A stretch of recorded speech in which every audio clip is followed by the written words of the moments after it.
Hello, and thank you for watching and listening to another episode of Unmedicated and Educated with Keita Rose. I'm Keita Rose, and here we deep dive, dissect, and sometimes diagnose, because it seems everyone, including myself, has lost their damn minds. If you are new here, thank you so much for giving this channel a try. If you're an OG, then you already know what the is going on. Like, share, subscribe, talk shit in the comments, you know. Tell me how you really feel, and I'm gonna tell you how I feel about 90 Day Fiancé episode 3. That one was called The Mile High Club, and episode 4, which was called A Rough Landing. And the reason why I'm adding the two together this week is because not only is a bitch not consistent, okay, let's talk about it, but you've got to give me credit. I have been more consistent. I was on tour last week, and I performed in Dallas, and I performed in Austin, and it was amazing, and we got some more cities coming up. I love seeing y'all in person, and I love when you guys come up to me and say, I'm subscribed to your YouTube, girl, and I just love when you say, this is gonna be a rant, or thank you for listening to Unmedicated and Educated, and I'm just like, okay, all right, y'all gonna make me... Oh. So I combined the two episodes because the third episode was a little boring. So I just want to give you guys a recap.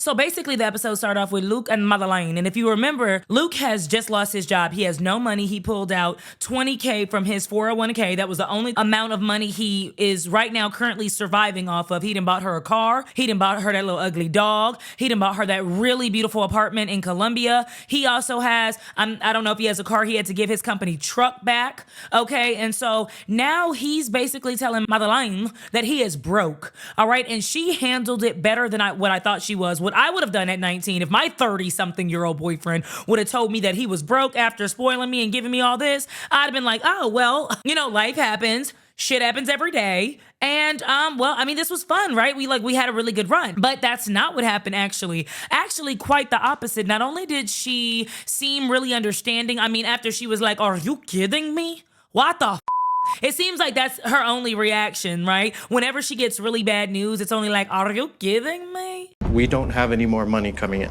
Well, what the And then after that, she's pretty much, you know, okay, and she's forgiven him. So after he drops that news on her, right, when he's at her spa, the spa that he invested $10,000 into, after he has this conversation with her, he's like, hey, listen, we're broke. And again, like, who's we? Like, you're broke. But he basically says, like, how much money does this spa make? She tells him not nearly enough, not what you invested. We're not even breaking even. He's like stressing out, so he's stressing her out. They go back to her apartment, do the nasty, which is crazy. So you're gonna give him... I know that's right. So she handles it really well. They're smooching, they're making love, they're good. Okay, next we go to Kyle and Annie. Now, if you don't remember, Kyle is the weird one. He has 71 children. He's addicted to giving that D out. He wants to naturally inseminate, and he also does the cup, but he likes to naturally inseminate women all around the world. Australia, Peru, Russia, doesn't matter. He likes to drop them kids off, and then he likes to get going about his way. How he was able to bag Annie, or any other woman for that matter, I am unsure. Now, this has nothing to do with 90 Day Fiancé, but I just wanted to say that I was watching one of my favorite channels, which is Your Wet Sock, and he basically did a video expose on Kyle and how he's a really vile person. Like, we already knew he was weird and nasty because he wanted to take advantage of desperate women who wanted to have a baby and probably didn't have enough money for IVF and different things like that. They let this toad of a man ejaculate in them. He basically said that, you know, Kyle has been exposed for some years now, and even on Reddit, there's threads of him not only being vile against women and abusive, but racist, you know, saying things like, oh, just had sex with a black girl, and now my dick stinks. Like, baby, oh, Bitch, please. First of all, you stank every day, right? You're the one that said that Americans don't wash and that you hate that Europeans think that Americans wash their ass. Because how dare they? We don't. We're nasty as hell. Coming off the plane with the same outfit going to dinner. Nasty! Apparently, he has friends that are in these groups. And these groups, they are called swim meets, where, you know, you're about to go meet up with a woman and have sex with her and drop your sperm off into her. So the, you know, swim meet. I just think that he's an incredibly vile human being, and I'm sure he's committing a crime, and I hope somebody somebody catches him and he goes to jail. You know what I mean? Like, it's not fair to wish jail on people just because you don't like them, but he's a terrible person. I think we can all agree. For some reason, Annie, who has a son, by the way, who has a child, Annie believes that he's interesting. Like, you never know what you're gonna get with Kyle. She says that guys that she's used to are so predictable, right? I guess, like, I don't know, washing their ass, taking her out to eat, you know, doing things that men, normal adult males in America or in Malta does. And she doesn't like that. She thinks Kyle is spontaneous and interesting, and he always keeps her guessing. And I'm trying to figure out why you're even entertaining this man. And I hope you're not going to introduce this man to your son, who is very impressionable at the age of, I believe he's 7 to 9. Not okay. Never gonna be a good idea. She's on a date with him, and she is so excited that he washed his ass and changed his clothes. She's like, oh, thank God he's not wearing the same trousers that he was wearing before. And it's like, that's a shame. You know, is the bar just in hell for women, especially single mothers that are just like, you know what? I need somebody, okay? My baby needs a pappy. He got 72 kids, so he knows how to do this. Let's go. Like, let's rock. So they go on this like bike ride type like little tour situation, and she's noticing that Kyle's always adjusting himself. She says that she can't look up for more than 10 seconds without him adjusting his or touching his testicles in some way or some shape or some fashion. And I've had enough. I've had enough because this man is nasty. This man has sex with everybody unprotected. He doesn't know these women. These women haven't gotten tested. He hasn't gotten tested. This man is nasty. And on top of being nasty, and on top of not changing his clothes when he goes on a date with you, not listening to you when you say, talking about Annie, when you say that you don't want a man that's sitting up here donating sperm and having sex with women because you view that as cheating, and that'll never be something that you're okay with a man doing while you're in a relationship, but he's touching on his dick every day, every second of the day, and you know he doesn't wash it. Enough is enough. Now, he says that sitting on his kills his sperm, and he always likes to take vitamins and drink water to keep his sperm count up. But I think that his balls are just stuck together. I think he got some boo-boo balls and they're stuck together to his butt and he doesn't know what to do. And so instead of just being honest about it, he's saying that the heat or the sitting on his balls is killing his sperm. I've honestly had enough of this couple. I'm ready for her to leave him and just go on about her day. I'm sure he can find his next victim. If he can find women that are desperate enough to procreate with him, and apparently he has this genetic disorder that's super dangerous and, you know, not that great to be spreading around. I can't remember the name of it, but I mean, look at him. If you look at him and the one eye's going this way and the hair follicles going back there, it's not something you want to make more kids with. You don't want to make more of him. So she asked him, did he meet women in Australia and have sex with them, because he went to go visit Australia and he never spoke to her. Like, it was very vague messaging. And so he's, again, very vague. I don't know what I did. Maybe. I'm not sure. I don't know. I would have slapped the shit out this man. First of all, you're not finna waste my time and embarrass me on national damn TV. Now, clearly and hopefully you presented yourself to be something that you weren't prior to me meeting you. But now that I've met you, the first day you didn't want to wash your ass, the second day you were slurping your food, and now you're telling me that you've wasted my time and you're cheating on me and donating sperm to other women. It's enough. Enough. Like, when is Andy gonna understand that this is not the match for her? It seems like the couples during this season have a lot in common, where they're trying to fit and mold their partner to match them, and it just doesn't. It's not a match. And I think sometimes we need to realize when something's not a match. Like, I have a lot of fun with you, and we have amazing chemistry and great sex, but that's just it. You have a good personality and we click that ways, but we don't have enough chemistry. We don't have enough in common. We're not that compatible to like build a life with, and for damn sure not to procreate with. So basically it comes out that he slept with those women, but I think she already knew that. Enough. Next. Ugh. So then we have Sean and Aaliyah, and I told you how much I love Sean. I think he's really, really trying to give this whole Aaliyah thing a try. We already know that he's a little bit uncomfortable with the transition. Like, he let us know in this episode that he's been married before, and he was married to a woman for 14 years, and he doesn't like being the stereotypical husband that, you know, has to sit down and wait while the wife shops, or while the wife is getting her nails done, or maybe doing this and that. He doesn't want to do that. He wants to be with men, which is why he chose the lifestyle of homosexuality. He likes boys. He wants to be with boys. So Aaliyah wants to go shopping, and he's down for it. And she comes out in all these very provocative clothings, bouncing her ass, shaking her ass, twerking. And he is so uncomfortable. Like, he's nervously laughing, like, all right. But he can't stand it. He's trying to figure out if this is just going to be a phase. Hopefully, Aaliyah changes her mind and goes back to being Douglas. But in this episode, they sit down and have dinner, and she's basically like, Douglas is dead. Enough is enough. Stop. This is my choice. I'm still the same person. I was always this person. You just haven't met her yet because I was shy and I was ashamed and I was different. But now that I'm living in my truth and being who I want to be, you've got to stop with all this Douglas mess. Are you going to be here for me, knowing that I'm still the same person with the same heart, or are you going to keep on bringing up Douglas? And honestly, I think Sean is going to keep on bringing up Douglas. That is the man that he fell in love with. You are someone new.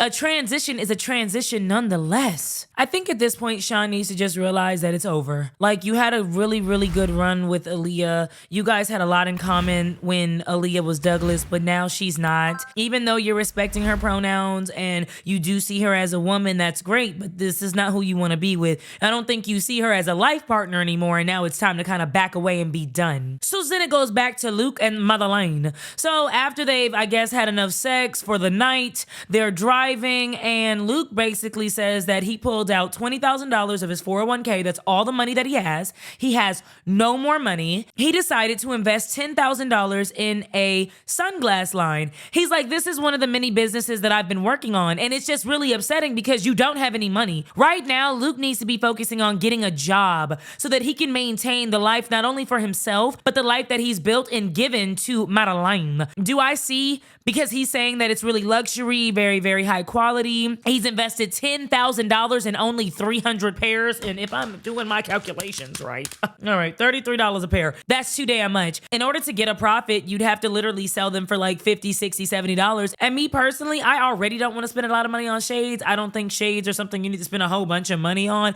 I already have a problem with spending the money that I spend on Gucci or Ray-Ban or Louis Vuitton or whatever high quality, high fashion, luxury item. I already have a problem with that. And so if you're needing to sell these glasses for at least 70, 80, and knowing him, it'll be 120 because he feels like they're going to sell out quickly, he's going to sell them for an extreme amount. And nobody's gonna buy Luke's lucky lenses. Okay, no one's gonna buy lenses by Luke. Enough is enough. You have the money and you invest the money, and even though the prototype looks good and you're excited about the product, you don't know how to market it. And if you don't know how to market something, you'll never get the sales on it.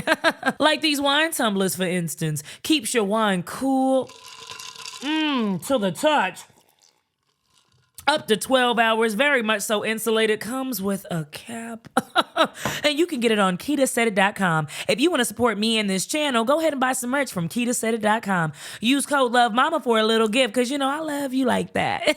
And so basically, Madeleine's like, are you kidding me? Why do you think it's funny? This is not funny. You're spending all that money. And she's basically telling him, which is wild, because at 19, she's telling this 30-something-year-old man that he needs to be saving his money and not spending it on sunglasses. If anything, you need to spend it on marketing for the spa so that you can get some money coming in. You can't keep opening all these businesses and then not generating any revenue from it. This is a prime example of a man that had money, that believes that because he made a lot of money with his good paying job, great paying job, that he's a businessman. You're not a businessman. You are a man that made a lot of money and now you're broke and now you're unemployed. Hopefully he can talk to the unemployment office and give Madeleine some money, because she's honestly had enough. And I don't think she can handle any more bad news, but then bam, he hits her with some more. So they decide to go on this like little vacation, little getaway, right? So they're getting massages and, they got the mud bath going. And I'm thinking to myself, damn, I'm at this point, if I'm Luke, I'm counting pennies. Let me see how much I can really afford, because I'm really not even supposed to be here.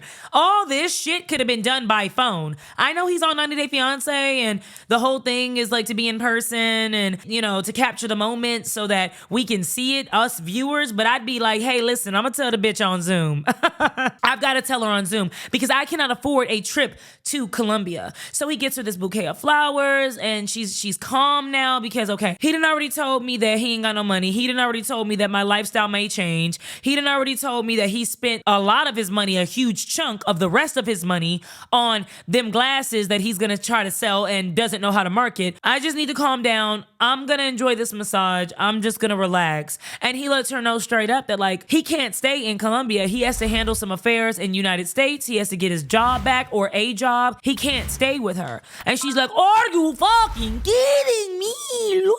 fuck. But one thing Madeline did say is that she doesn't know how long she can wait for him. Because one, he is not being serious or responsible, and he is not being truthful. But two, he don't got no more money, which is something I thought she was gonna say episode 1 when he lost his damn job. So then we have Alex and Adriano. And Adriano is that fine Italian man, and Alex is that beautiful ass family therapist that basically wants a husband, she wants a child, and she wants a life and a future with Adriano. Adriano, as we all know, is addicted to threesomes. He really loves having sex with multiple women. He says it's like an experience. The first time he did it, it was like, wow. He's hoping that Alex, who at first was down with it, but now decided that she's a wholesome woman, a woman of God. She don't want to be a hoe no mo. She don't want to be a freak no mo. No! He hopes that she changes her mind. You say we are not supposed to have threesome, but if you see the past, when there was the time of the Roman Empire, like the sexuality was free. And maybe one day he's gonna go back. He hopes that she and him can come to some type of compromise, but I don't really know what type of compromise it is. It's really black and white in this sense. It can't be something like, we'll only do it 3 times a year, or we'll only do it with women that you pick. She wants nothing to do with threesomes, and he wants everything to do with 2 coochies and a ding-ling-dong. Possibly more if he can swing it. I mean, he's really, really into multiple sex partners. So basically, they meet, they're very cute, they kiss, and you can tell that they have a lot of, 1, sexual tension, sexual frustration, like really built up, but 2, a lot of chemistry, but again, it's just all sexual. I feel like if they took sex out of the equation and Alex seen Adriano not for this Italian god, but just a man who doesn't believe in what she believes in and doesn't want what she wants, then a lot of the attraction will fade away. What I've noticed about a lot of women is that we will build up a delusion in our heads of who we believe that a man is, right? He'll say the right things and he'll do some of the right things. And from that, that's all they have to do. And we will take it from there, my dear. Sit back and relax, and let's join on this ride of delusion and relationship. This man has told her that he is going to go against every one of her morals, and she does not care. It's all about sex with them, I feel. They think it's love, but really it's just sexual attraction. So her cousin Tiffany is visiting. She's traveling abroad, and she decided to stop in Italy to see Alex. And so they go out to dinner, and basically, you know, Tiffany is doing what the black family member always does, right? Who are you? What you do?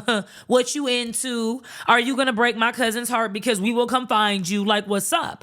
And so basically she says, well, Alex and Adriano, how are you guys panning out with this whole threesome situation? Of course, Adriano says that he's not willing to budge. He really does want this. And Alex is saying that this is a problem for her and she does not want to do it. So basically, Tiffany is like, okay, well, it seems like you guys have some fundamental differences and that's not going to be good. Like, it's not going to last. Adriano, do you want to pray over the food? And Adriano's like, oh, I'm atheist, baby. I don't believe in nothing. Tiffany's like, you don't believe in nothing? Like, you don't believe in Lord Jesus Christ, our Savior? You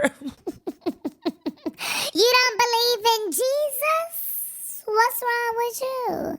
I love God. You don't love God? What's wrong with you? So basically, he's like, yeah, I just don't believe in that. So she looks straight to Alex and is like, are you okay with this? Like, what? And she's like, you know, I don't foresee it being a problem, but like him having faith in something and me being with a man of God is something that I've always wanted. It is something that is very important to me. And it is something that's important to the health of the relationship, i.e. if you don't believe in God, I don't think that we could be together. So already he's not going to budge on the threesome and he doesn't believe in God. And so she's really becoming frustrated because on one end, she knows that she needs to just leave this relationship alone. You guys have fundamental differences, but on the other end, he's an Italian god. Let me know in the comments if somebody not believing in what you believe in as far as religion or being an atheist or whatever you are spiritually, would that sizzle in your spirit and make it so that you could not continue on the relationship? Or are you like, I mean, it is what it is. I believe that we can make it work as long as we have communication and some form of compromise. Me me personally, you need to know our Father, Lord Jesus, the Savior. That's just what it is. So then we kind of fast forward into what the next episode is going to be. Alex is basically telling Adriano that if they have children, that he's going to have black children or biracial children. And immediately he's like, I'm fine with that. And she's like, well, hold on. What if he or she comes to you and says, Daddy, you know, people are messing with me in school. They're saying that I look different. She says that she notices that he has a very like harsh and direct tone when it comes to her about certain things. And he would tell her something along the lines of, just get over it. People are people. It is what it is. That hurts her feelings. So she knows that it would hurt the feelings of her future children. And it's like, here's the thing.